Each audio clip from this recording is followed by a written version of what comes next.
জায়গাটির নাম হচ্ছে লাকমাছড়া। আসসালামু আলাইকুম সুপ্রিয় দর্শক, আপনাদেরকে আমার আরো একটি নতুন ভিডিওতে স্বাগত।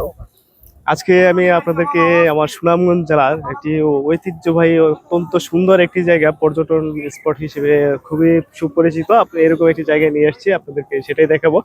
নীলাদ্রি লেক বা লাকমাছড়ায় যাওয়ার পথে আপনারা দেখতে পারবেন একপাশে মেঘালয় পাহাড়ের অপরূপ সুন্দর দৃশ্য এবং অপর পাশে সবুজ প্রকৃতি, যেন সুনামগঞ্জটাকে আরও সৌন্দর্য আরও ফুটিয়ে তুলেছে। আপনারা এরকম সুন্দর দৃশ্যগুলো দেখার জন্য অবশ্যই সুনামগঞ্জ আসা উচিত। আপনারা দেখতে যাওয়ার পথেই দেখতে পারবেন নীলাদ্রি লেকের যে অপরূপ সুন্দর দৃশ্য, নীল জল, সেটাও আপনাদের চোখে পড়বে। এবং চলুন আমরা সামনের দিকে যাই। আসলে আজকে কবির ভাষায় বলতে হয়, বহু দেশ ঘুরে বহু ক্রুশ দূরে দেখিতে গিয়েছে কত পর্বত সিন্ধু, ঘরের সামনে দুই পা ফেলিয়া দেখিনি ধানের শীষের উপরে এক ফোঁটা শিশির বিন্দু। ঠিক তাই, আমার বাড়ির পাশে এত সুন্দর জায়গা থাকতো, আমরা এরকম জায়গাতে আসি না। আমরা সচরাচর ঘুরি ঘুরি আমাদের দেশের বিভিন্ন অঞ্চলে, বাইরের ডিস্ট্রিক্ট গুলোতে আমরা ঘুরতে যাই পর্যটনের জন্য, আমাদের সৌন্দর্যের খুঁজে। কিন্তু আমাদের সুনামগঞ্জ জেলায় যে এত সুন্দর জায়গা আছে সেটা হয়তো অনেকেরই জানেন না, বা আমরা জানার পরেও হয়তো এখানে আসি না, আমরা আমাদের এখানে আসার ইচ্ছে হয় না। তবে আজকে আমি আপনাদেরকে নিয়ে এসেছি যে জায়গাটি দেখার পরে আমি আশা করি আপনাদের কাছে অনেক বেশি ভালো লাগবে। ঠিক এই মুহূর্তে আমি যে জায়গাটিতে দাঁড়িয়ে আছি, আমার পিছনে যে অপরূপ সুন্দর দৃশ্যটি দেখতে পাচ্ছেন, এই জায়গাটির নাম হচ্ছে লাকমাছড়া। এটা হচ্ছে আমাদের সুনামগঞ্জ জেলা তাহিরপুর উপজেলার আওতাধীন একটি হচ্ছে নীলাদ্রি লেকের খুব কাছাকাছি জায়গাতেই অবস্থান। সচরাচর নীলাদ্রিতেই মানুষগুলো আসে, কিন্তু এখানে সবাই আসে না। তবে আজকে আমার পিছনে আপনারা কিন্তু অনেক দর্শনার্থী দেখতে পাচ্ছেন, এরা কিন্তু সবাই সুনামগঞ্জের লোকাল কেউ না।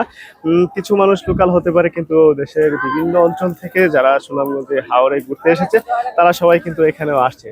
তার মানে এই জায়গাটি এখন পর্যটকদের কাছে অত্যন্ত পরিচিত হয়ে উঠছে দিন দিন।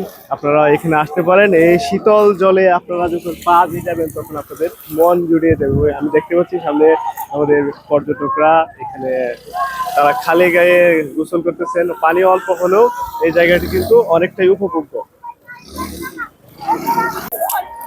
আপনারা দেখতে পাচ্ছেন আমাদের গামছা টিম এই মুহূর্তে পানির মধ্যে নেমে গিয়ে জাম খাচ্ছে। কেমন লাগছে? হাই হাই হাই ওয়াও লাগছে ওয়াও। দেখতে পাচ্ছেন আমরা এখানে যে জাপাজাপি শুরু হয়ে গেছে, মানে আমাদের সময়টাকে কিভাবে উপভোগ করা যায় সেই চেষ্টাই আমরা করতেছি। আপনারা চাইলে এই ধরনের মনোরম সুন্দর অপরূপ সুন্দর দৃশ্যগুলো দেখার জন্য এই ধরনের জায়গা আসতে পারেন। তবে কিভাবে আসবেন আপনাদেরকে সেই লোকেশনটা একটু বলে দিতে চাই। জায়গাটি হচ্ছে আমাদের সুনামগঞ্জ জেলার তাহিরপুর উপজেলার লাকমাছড়া নামে পরিচিত। আপনারা এখানে আসলে প্রথমে আপনাদেরকে বাংলাদেশের যে কোনো জায়গা থেকে আসতে হবে সুনামগঞ্জে। সুনামগঞ্জ থেকে আপনারা চাইলে হাউস বোটে করে নীলাদ্রি বা টাঙ্গর হাওরে আসতে পারেন, সেখান থেকে এখানে আসতে পারবেন।